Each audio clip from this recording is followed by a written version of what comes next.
तो dear students, आज हम कल के ही टॉपिक को कंटिन्यू करते हैं। कल हम बात कर रहे थे थर्मोडायनेमिक प्रोसेस की। एक बात कल जो छूट गई उसकी बात करेंगे। पहले हम थर्मोडायनेमिक प्रॉपर्टीज़ पढ़ रहे थे, तो थर्मोडायनेमिक प्रॉपर्टीज़ के टाइप्स छूट गए थे। How many types of thermodynamic properties are there? तो thermodynamic properties are of two types.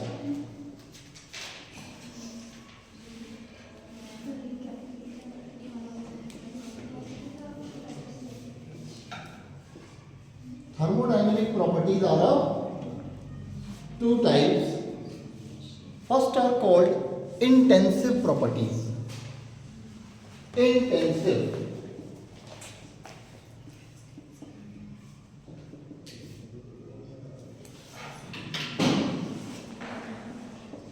And the second one is extensive.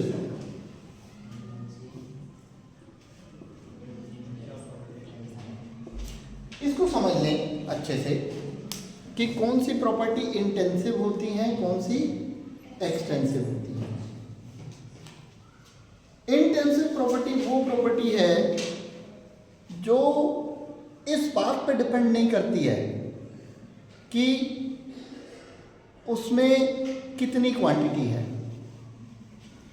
जैसे आपसे मैं कहूँ कि 1 लीटर पानी और 2 लीटर पानी, ये दो अलग अलग हम देख लें, ठीक है। इसकी दो प्रॉपर्टीज देख लेते हैं। 1 लीटर पानी की जितनी विस्कोसिटी होगी, क्या 2 लीटर पानी की उतनी ही विस्कोसिटी होगी या अलग होगी? विस्कोसिटी या रिफ्रैक्टिव इंडेक्स की बात करें, 1 लीटर पानी और 2 लीटर पानी, क्या दोनों का रिफ्रैक्टिव इंडेक्स अलग होगा या सेम होगा? अलग अलग होगा। रिफ्रैक्टिव इंडेक्स पानी है तो उतना ही होगा जितना होता है, भले ही आप 1 लीटर पानी लें या 2 लीटर लें या 1000 लीटर लें, रिफ्रैक्टिव इंडेक्स उतना ही होगा, ठीक है। विस्कोसिटी भी उतनी ही होगी। यानी कि ये प्रॉपर्टी ऐसी है जो क्वांटिटी पे डिपेंड नहीं कर रही। ठीक है, एक और प्रॉपर्टी है, देखें हम, 1 लीटर पानी है तो पानी ही, और वही क्या है 2 लीटर, दोनों का वॉल्यूम क्या होगा? अलग अलग होगा। 1 लीटर का वॉल्यूम 1 लीटर होगा, 2 लीटर का वॉल्यूम 2 लीटर, 10 लीटर करेंगे उसका वॉल्यूम अलग होगा, ठीक है। तो जो ये वॉल्यूम है ये क्या है? क्वांटिटी पे डिपेंड करता है। नंबर ऑफ मोल्स जो है वो क्या है? क्वांटिटी पे डिपेंड करते हैं। अगर मैटर की क्वांटिटी कम होगी तो उसमें नंबर ऑफ मोल्स कम होंगे, मैटर की क्वांटिटी ज़्यादा होगी तो नंबर ऑफ मोल्स ज़्यादा होंगे। यानी कि कुछ प्रॉपर्टी ऐसी हो सकती हैं जो क्वांटिटी पे डिपेंड करें और कुछ ऐसी हो सकती हैं जो क्वांटिटी पे डिपेंड ना करें। तो इंटेंसिव याद रखिए, इसमें कंफ्यूजन हमेशा ये होता है कि कौन सी वाली थी इंटेंसिव, कौन सी थी एक्सटेंसिव। तो एक याद करने का मैं तरीका आपको बता रहा हूँ। इंटेंसिव में इन आ रहा है ना, इन का मतलब इंडिपेंडेंट, यानी कि these do not depend, these are independent of quantity of matter, independent on independent of quantity of matter, and these are dependent on quantity of matter। जैसे मैंने अभी बात की रिफ्रैक्टिव इंडेक्स, विस्कोसिटी, ठीक है, ये किस पे डिपेंड कर रहा है? क्वांटिटी इंडिपेंडेंट है, ठीक है। और वॉल्यूम क्या है? डिपेंडेंट है। नंबर ऑफ मोल्स क्या है? डिपेंडेंट है। तो volume and number of moles तो होंगे एक्सटेंसिव, ठीक है। और विस्कोसिटी, सरफेस टेंशन क्या होगी? इंटेंसिव, ठीक है। ऐसे और इंटेंसिव प्रॉपर्टीज देख लें। जैसे किसी की बोतल में पानी है, उसमें से थोड़ा सा एक ढक्कन बाहर निकाल लें, तो जो बोतल में पानी है और जो ढक्कन में, उनका टेम्परेचर सेम होगा, अलग अलग होगा? सेम होगा। क्यों अलग अलग हो जाएगा? टेम्परेचर क्या होगा? सेम ही रहेगा, लेकिन क्वांटिटी दोनों जगह क्या क्या है? अलग अलग है। तो अब टेम्परेचर इंटेंसिव हुआ एक्सटेंसिव हुआ, बताइए? इंटेंसिव। ठीक है, तो इंटेंसिव प्रॉपर्टी कौन होगी, एक्सटेंसिव कौन होगी, आप खुद पता लगा सकते हैं। यानी कि आपका जो है प्रेशर एंड टेम्परेचर इंटेंसिव, ठीक है, टेम्परेचर, विस्कोसिटी, सरफेस टेंशन,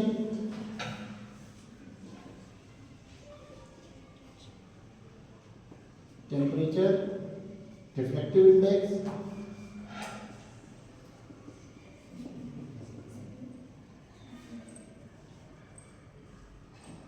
ठीक है, ये सब क्या है? इंटेंसिव। ठीक है, एक हीट कैपेसिटी, क्या? हीट कैपेसिटी, ये भी इंटेंसिव प्रॉपर्टी है। ठीक है, ये भी। अब इसमें देखते हैं एक्सटेंसिव प्रॉपर्टीज क्या क्या है। एक्सटेंसिव प्रॉपर्टी आपकी जो क्वांटिटी पे डिपेंड करें। पहले तो क्या? नंबर ऑफ मोल, दूसरा वॉल्यूम, तीसरा एनर्जी। एनर्जी का मतलब आप समझिए, पेट्रोल में एनर्जी होती है तभी तो गाड़ी चलती है। तो एनर्जी पेट्रोल में, आधा लीटर पेट्रोल में कम एनर्जी होगी या ज़्यादा एनर्जी होगी, या 1 लीटर में? जितना ज़्यादा आप करते जाएंगे एनर्जी उतनी बढ़ती जाएगी। तो internal energy, enthalpy, entropy gives free energy, और एक्सटेंसिव प्रॉपर्टी है ये। ठीक है, और इसके अलावा आपका स्पेसिफिक हीट, ठीक है, स्पेसिफिक हीट एक्सटेंसिव प्रॉपर्टी। तो ये सब आपकी टाइप्स ऑफ प्रॉपर्टीज हैं। कई बार आपको पूछा जाता है एग्जाम में कि नीचे दिए गए इनमें से कौन सी इंटेंसिव है, कौन सी एक्सटेंसिव है। तो आपको समझ में आना चाहिए। जब तक समझ में आया है तो आप उसको कर सकते हैं। अब आपको अगर हम कहें वॉल्यूम क्या है? एक्सटेंसिव प्रॉपर्टी है। वॉल्यूम क्या है? एक्सटेंसिव प्रॉपर्टी है। ठीक है, अगर मैं कहूं मोलर वॉल्यूम तो वो कैसी प्रॉपर्टी होगी? मोलर वॉल्यूम, मोलर किसी भी प्रॉपर्टी के आगे अगर लिखा है, किसी भी प्रॉपर्टी के आगे क्या लिखा है? मोलर, तो वो इंटेंसिव होगी। क्योंकि मोलर का मतलब 1 मोल क्वांटिटी फिक्स कर दी आपने, अब आप क्वांटिटी बदल नहीं सकते। तो क्वांटिटी जब फिक्स कर दी तो क्वांटिटी का मामला ही खत्म हो गया। ठीक है, तो कोई भी इनमें से कोई भी आप कहें molar energy intensive, molar enthalpy intensive, molar entropy intensive. अब आप लोग बाहर ही देखिए, ऐसे कैसे चलेगा? कितने लोग हैं?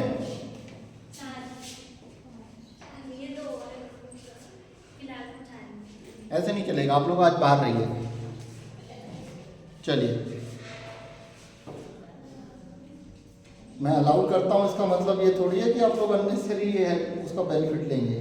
चलिए, ठीक हो गया। अब हम बात करेंगे आगे, इंटेंसिव एक्सटेंसिव हो गया।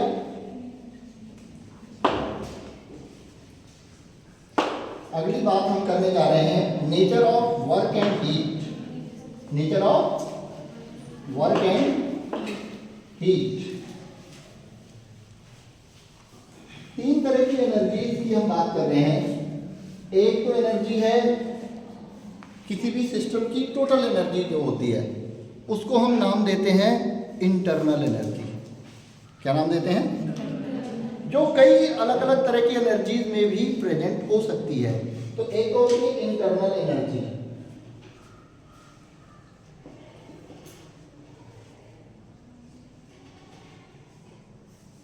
Internal energy is the sum of total kinetic energy and total potential energy of any system.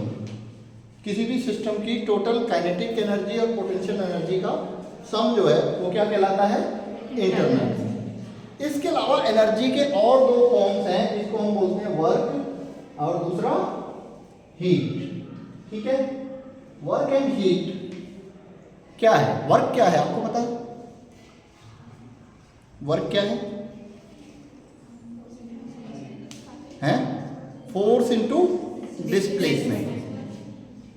The product of force and displacement is called work. यानी कि जब किसी चीज पे आप कुछ फोर्स लगाएं और उस चीज की पोजीशन में कुछ अंतर आ जाए तो आप कहेंगे वर्क हो गया।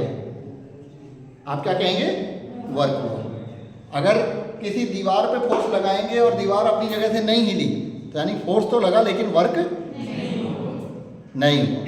ठीक है, तो डिस्प्लेसमेंट रिक्वायर्ड है, तो W equals to F into x या डिस्प्लेसमेंट dV कह सकते हैं। ठीक है, फोर्स इंटू डिस्प्लेसमेंट। ठीक है, तो ये बिना एनर्जी के पॉसिबल है क्या फोर्स लगाना? तो यानी कि ये भी एक तरह का एनर्जी का फॉर्म ही है, एनर्जी का एक टाइप है। Because for doing work you need energy. Without energy we can not do any work, because force नहीं लगेगा बिना एनर्जी के। तो this is also a form of energy. Now what is heat? Q. Heat क्या है? Heat क्या है? जब कोई वर्क करते हैं, हीट क्या है? रिलीज होती है, मैंने बताया था शायद। सर जैसे वर्क करने के लिए हीट रिक्वायर्ड होती है, एनर्जी रिक्वायर्ड होती है, वो हीट की फॉर्म में रिलीज होती है। Heat is a kind of measurement of movement of particles और you can say temperature of any substance. किसी सब्सटेंस का टेम्परेचर कितना है ये बताएगा उसकी हीट को। ठीक है, टेम्परेचर के मेजरमेंट को हम हीट कंटेंट से बात कर सकते हैं। अब टेम्परेचर कैसे तय होता है? टेम्परेचर तय होता है उस सब्सटेंस के पार्टिकल्स के मोशन से। उस सब्सटेंस के पार्टिकल्स कितना मूव कर रहे हैं। यानी कि एक कोल्ड बॉडी है और एक हॉट बॉडी है, तो दोनों में अंतर क्या होगा? कोल्ड बॉडी के पार्टिकल्स स्लोली मूव कर रहे होंगे और हॉट बॉडी के पार्टिकल्स का मूवमेंट ज़्यादा होगा। ठीक है, तो heat is a energy form which measures the movements of the particles of system, किसी भी सिस्टम का। ठीक है, तो ये भी एक तरह का फॉर्म ऑफ एनर्जी है।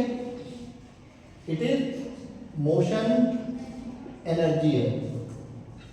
मतलब ज्यादातर जो हीट है वो ओनली किससे रिलेटेड है? अगर हम ढंग से समझे तो काइनेटिक एनर्जी से रिलेटेड है। किससे रिलेटेड है? Kinetic energy. ठीक है, और वर्क ज्यादातर पोटेंशियल एनर्जी से रिलेटेड होता है। हीट किससे मेजर हो रही है? पार्टिकल्स के मूवमेंट से। ठीक है, मूवमेंट ऑफ द पार्टिकल। अब हम इसमें देखना चाह रहे हैं एक चीज, वो क्या, जिसमें हमेशा गलती होती है बच्चों से। कोई सिस्टम है, ठीक है, अब सिस्टम पे वर्क हो रहा है या सिस्टम के थ्रू वर्क हो रहा है, किसको पॉजिटिव लेंगे किसको नेगेटिव लेंगे। तो दो तरह के वर्क होते हैं, दो तरह की हीट होती है। देखिए जानिए। अब एक तो है वर्क को W से मैं दिखा रहा हूं, ठीक है, और हीट को दिखा रहा हूं Q से। अब ये इसको ऐसे समझें, you have given heat to the system. System को क्या दिया? हीट दी। तो सिस्टम की एनर्जी बढ़ेगी या घटेगी? बढ़ेगी। जब भी सिस्टम की एनर्जी बढ़ रही होगी you will consider is positive. उसको आप क्या कंसीडर करेंगे? Positive. You will consider this positive. अब अगर सिस्टम हीट दे देगा अपनी सराउंडिंग को या कहीं और, ठीक है, तो क्या होगा? इसकी एनर्जी बढ़ेगी या घटेगी? घटेगी। तो this will be considered as negative. ठीक है, work done on the system, system पे वर्क कर दिया जाएगा। तो सिस्टम पे वर्क करोगे तो सिस्टम की एनर्जी बढ़ेगी। ठीक है, तो ये क्या कंसीडर होगा, और work done by the system क्या कंसीडर होगा, नेगेटिव। तो work done on the system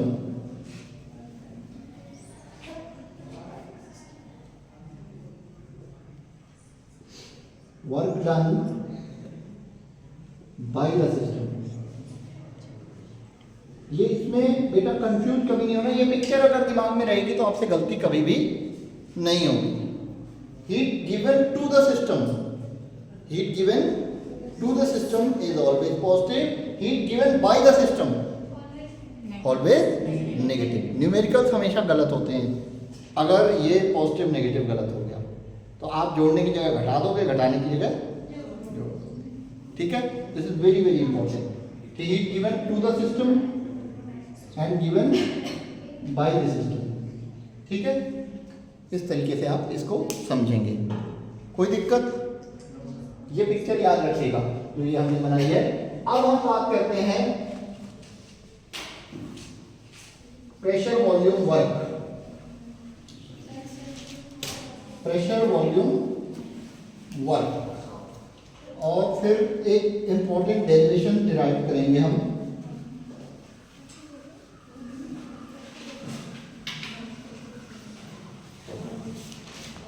pressure volume work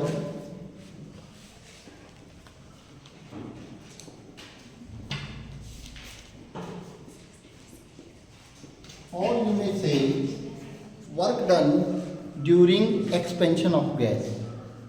जब कोई गैस एक्सपेंड होती है, वॉल्यूम बढ़ता है उसका, तो उसमें वर्क डन कितना होगा, work done in expansion of gas. ये किस एक्सपेंशन की बात कर रहे हैं हम, इरिवर्सिबल एक्सपेंशन की बात कर रहे हैं। ठीक है, किस एक्सपेंशन की बात कर रहे हैं, इरिवर्सिबल फिलहाल। ठीक, अब ये कैसे होगा,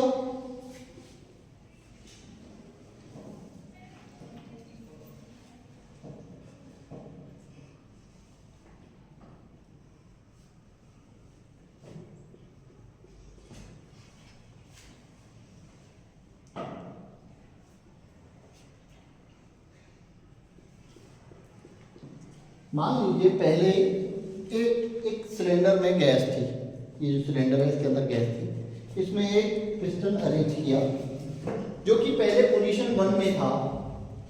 ठीक है, पोजीशन 1 में था। ठीक है, अब ये इसको आपने शिफ्ट किया पोजीशन 1 to 2, तो गैस का क्या होगा, एक्सपेंशन। ठीक है, गैस का क्या होगा, एक्सपेंशन होगा। अब इस एक्सपेंशन में वर्क डन कितना हुआ होगा, इसको हमें कैलकुलेट करना है। तो लेट वी कंसीडर इस जो ये जो पिस्टन है इसका एरिया ऑफ क्रॉस सेक्शन कितना है, ए है। मान लीजिए एरिया ऑफ क्रॉस सेक्शन कितना है, ए। ठीक है, यहाँ पे इस पे प्रेशर पी है, प्रेशर कितना है, पी है, और इसका जो डिस्प्लेसमेंट हुआ है वो डेल्टा एक्स हुआ है। मान लीजिए कितना हुआ है, डिस्प्लेसमेंट यहाँ से यहाँ, मूवमेंट नीचे से ऊपर कितना हुआ है, डेल्टा एक्स डिस्प्लेसमेंट हुआ है। ठीक है, अब वर्क इक्वल्स टू क्या होता है, work done, W equals to force into displacement. ठीक है, फोर्स इनटू डिस्प्लेसमेंट। फोर्स को F लिख दें इनटू डेल्टा एक्स लिख सकते हैं, कोई दिक्कत है। अब you know pressure equals to क्या होता है, प्रेशर इक्वल्स टू होता है फोर्स अपॉन एरिया। तो फोर्स इक्वल्स टू क्या होगा, pressure into area. Force equals to pressure into area होगा। फोर्स की जगह हम यहाँ क्या लिख सकते हैं, pressure into area equals to P into A into delta x. ठीक है, यही तो है, P P into A into delta x. अब ये a इंटू डेल्टा एक्स क्या है? a delta x will be equals to this area. देखो इस जगह जितना वॉल्यूम चेंज आया, इतना वॉल्यूम था, इतना हो गया, चेंज कितना है वॉल्यूम में? इतना। वो किसके इक्वल होगा? a डेल्टा एक्स के। वॉल्यूम किसी भी सिलेंडर का वॉल्यूम उसके एरिया ऑफ क्रॉस सेक्शन और डिस्प्लेसमेंट के इक्वल होता है। तो ये किसके इक्वल होगा? डेल्टा v के। तो W equals to P delta v। और अगर इसमें साइन कन्वेंशन इंक्लूड करना है तो यू विल से, क्योंकि ये वर्क कौन करेगा? सिस्टम करेगा। Work done by the system है, माइनस होगा। बाय द सिस्टम क्या होगा? माइनस। ठीक है, तो W equals to P delta minus P delta v। हमेशा ये डेरिवेशन याद करेंगे, और बहुत कठिन नहीं है, ये डेरिवेशन आ भी सकता है। आपको ये फिगर बनाना होगा, ये बनाना होगा, हो जाएगा। कोई दिक्कत है? W equals to P delta v। अब जो अगला डेरिवेशन है वो ज़्यादा इंपॉर्टेंट है, वो इसी से चलेगा। अगला इंपॉर्टेंट डेरिवेशन आप देख लीजिए। ये तो था work done when gas expand हो रही है। अब हम कहें कि आइसोथर्मल रिवर्सिबल एक्सपेंशन अगर था, if this is isothermal reversible expansion, तब वर्क डन कितना होगा? ठीक है, तो work done in isothermal reversible expansion of gas, work done in isothermal reversible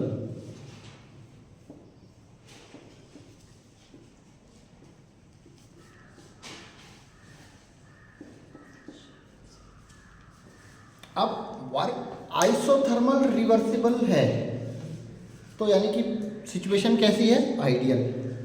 कल हमने बात की थी ना, रिवर्सिबल प्रोसेस क्या होती है? आइडियल। तो अब यहाँ और यहाँ में फर्क क्या है? ये मैंने कहा था ये कैसा है? इरिवर्सिबल। ये कैसा है? इरिवर्सिबल में W equals to P delta भी होता है। ठीक है, बस यही बात खत्म, इससे आगे कुछ नहीं।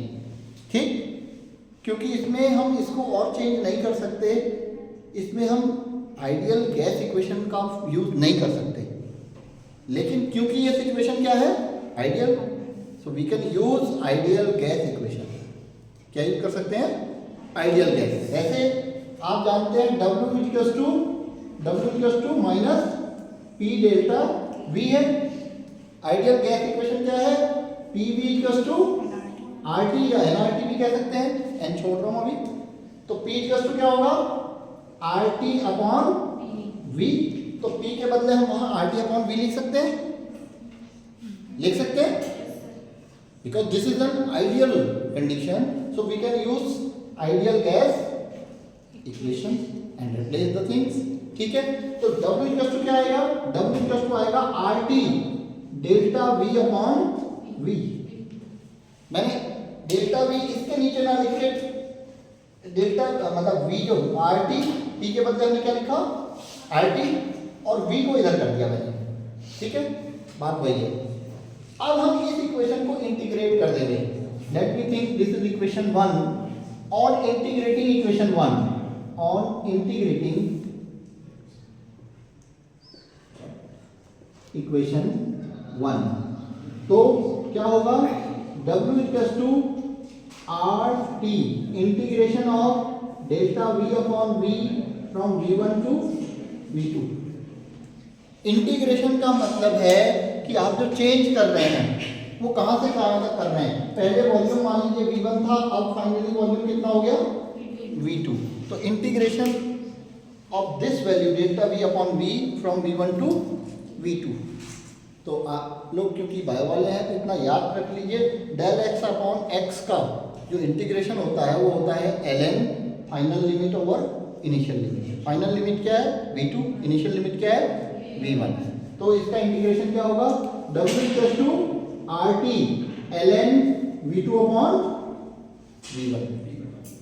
इंटीग्रेशन के बदले हो जाता है ln डेल्टा V, V खत्म, final limit over initial limit. ठीक है, अब इसका यूज कैसे करना है आपने ये समझा रहा हूँ, इससे आपको न्यूमेरिकल आएंगे और अभी मैं एक आध न्यूमेरिकल आपको देता भी हूँ यहाँ। ठीक है, अब क्या होगा, अगर ln को लॉग में चेंज करना हो तो क्या करना पड़ता है, एक कांस्टेंट मल्टीप्लाई करना होता है 2.303। ठीक है, तो w इक्वल टू हो जाएगा, w equal to sorry minus सब जगह आएगा बेटा, माइनस छूट गया मेरा, ये माइनस ले लेना। ठीक है, minus 2.303 RT log V2 upon V1। ठीक है, अब आपको क्वेश्चन क्या मिलेगा डियर, क्वेश्चन ये मिलेगा कि एक गैस थी, उसके इतने मोल्स थे। ठीक है, या इतने ग्राम थी, ग्राम से आपको मोल्स निकल जाएंगे। ठीक, और उसका टेम्परेचर इतना था, वॉल्यूम इतने से इतना बढ़ गया, पहले 10 ml था, अब 20 ml हो गया। ठीक है, तो V1 पता है, V2 पता है, टेम्परेचर पता है, नंबर ऑफ मोल, अच्छा अगर ये तो अभी तक हमने यहाँ क्या दिया था RT, अगर n मोल्स होते तो इक्वेशन क्या बनती, इक्वेशन बनती W equals to minus 2.303 nRT log V2 upon V1। अगर नंबर ऑफ मोल्स दिए हों तो आप n की वैल्यू यूज करेंगे। ठीक है, और नंबर ऑफ मोल्स ना दिए हों तो नहीं यूज करेंगे, कोई दिक्कत नहीं। अब क्या है, आपको पता होना चाहिए number of moles, temperature, V2 और V1 की वैल्यू, आप वर्क डन निकाल सकते हैं। तो एक क्वेश्चन लिख लीजिए,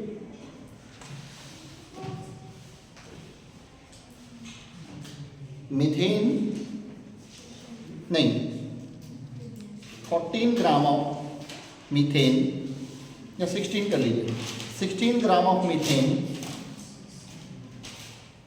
eight 25 degree Celsius, at 25 degree Celsius expand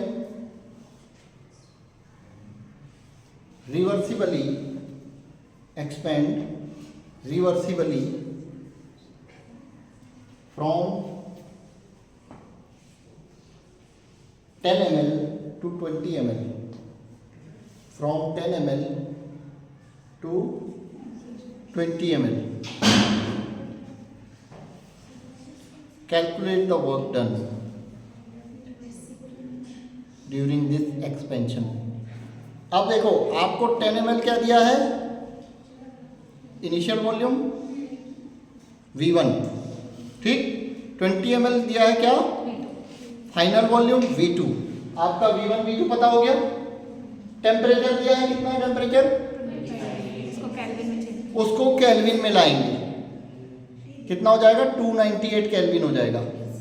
273 में 25 ऐड करेंगे तो 298 टेम्परेचर दिया है। अब आपको दिए है मेथेन, क्या दिए, मेथेन, और कितने ग्राम है, 16 ग्राम।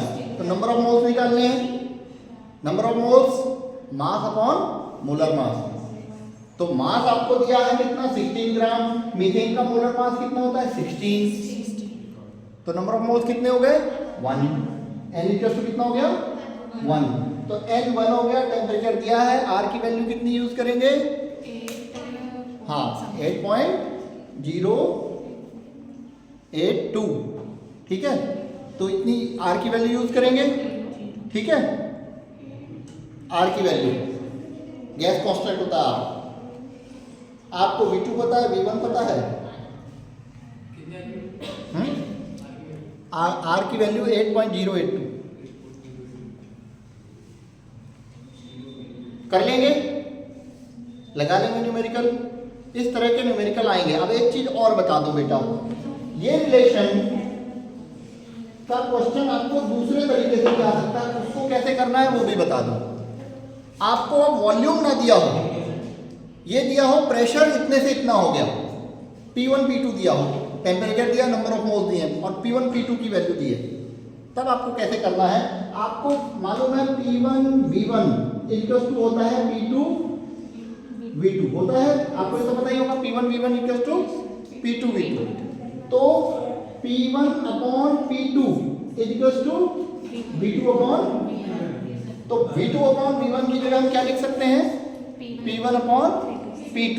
तो ये इक्वेशन ऐसी बन जाएगी W equals to minus 2.303 nRT log P1 upon P2। अगर आपको प्रेशर भी दिए हैं वॉल्यूम के बदले, इनिशियली प्रेशर इतना था, फाइनली प्रेशर इतना हो गया, तो भी आप वर्क डन कैलकुलेट कर सकते हैं।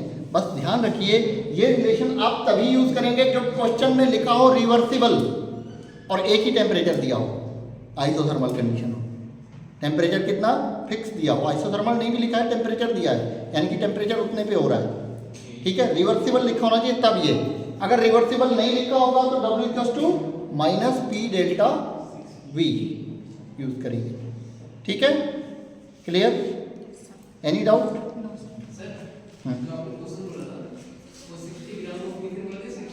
16, ठीक है, ओके, थैंक यू।